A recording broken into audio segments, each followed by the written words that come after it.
Time ना commercial capital of Bihar बोला जाता है मुजफ्फरपुर को। आज क्या है? आज क्राइम कैपिटल ऑफ बिहार है। क्यों? इसके लिए कौन जिम्मेवार है? कुछ हद तक हम लोग सब लोग जिम्मेवार हैं। क्यों?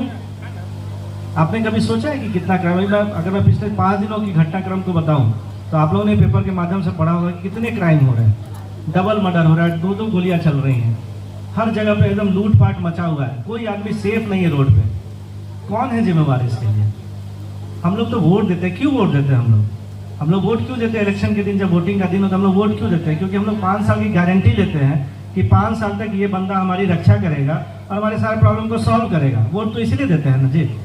और क्या कारण है वोट देने का? हम लोग जनप्रतिनिधि चुनते हैं कि हमारा एक प्रतिनिधि हो जो हमारी आवाज़ संसद में जाके उठा सके। मैंने पिछले पता नहीं जब से उस समय मैंने काफ़ी सालों से मैंने कभी कोई मुखर नेता नहीं देखा कि जिसने अपनी बातों को संसद में उठाया और मुजफ्फरपुर के प्रॉब्लम्स को उठाया। मैं 2 विभूतियों का नाम हर मन से देता हूँ, स्वर्गीय जॉर्ज फर्नांडिस साहब, स्वर्गीय रघुनाथ पांडे साहब। इन दोनों विभूतियों ने जो शहर के लिए कर दिया वो किसी और नेता ने नहीं किया। मैं बार बार इस मन से देता हूँ इन दोनों का नाम। और एक्चुअली सोचने की जरूरत है क्यों नहीं किया।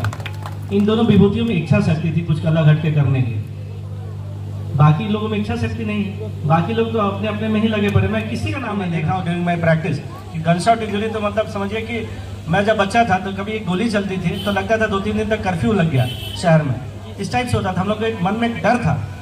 लेकिन आज के टाइम में देखिए कि हर दिन हर चौक पे गोली चल रही है, किसी को लूट लिया जा रहा है। वो बेचारा फ्लिपकार्ट वाला घर से निकला कहीं अपने सामान डिलीवरी करने, उसको लूट लिया गया। कोई बैंक में बेचारा काम कर रहा है, उसको लूट लिया गया, उसको उसके साथ हैंडलिंग हुई, मैन हैंडलिंग हुई। तो ये क्यों हो रहा है? ये सुरक्षा कौन प्रदान करेगा हमें?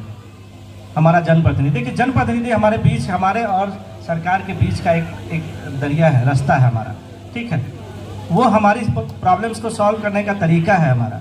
देखिए एक दरवाज़ा होता है हमारे और जनप्रतिनिधि के बीच में। वो दरवाज़ा केवल इलेक्शन के टाइम में खुलता है और बाकी टाइम वो दरवाज़ा हमेशा बंद रहता है। क्यों? ऐसा क्यों होता है? मैं तो बोलता हूँ कि हर एरिया में, हर वार्ड में एक हमारे विधायक जी, सांसद जी का ऑफिस होना चाहिए कि आप जाइए अपने प्रॉब्लम्स को वहाँ पे नोट डाउन कराइए और उसका सोल्यूशन, उसका क्रियान्वयन होना चाहिए कि भाई हमें ये दिक्कत है, इसका भाई सोल्यूशन बताइए, इसका सोल्यूशन कराइए। तो एक तो ये सबसे बड़ा चीज़ है कि हमारे वो एसेसेबल ही नहीं है हमारे लिए।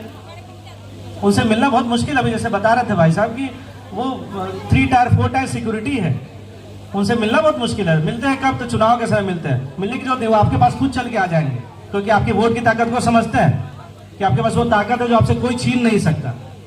तो सिंपल सी बात है, मैं शिक्षा, स्वास्थ्य, सुरक्षा पे आप लोग के बीच आया हूँ।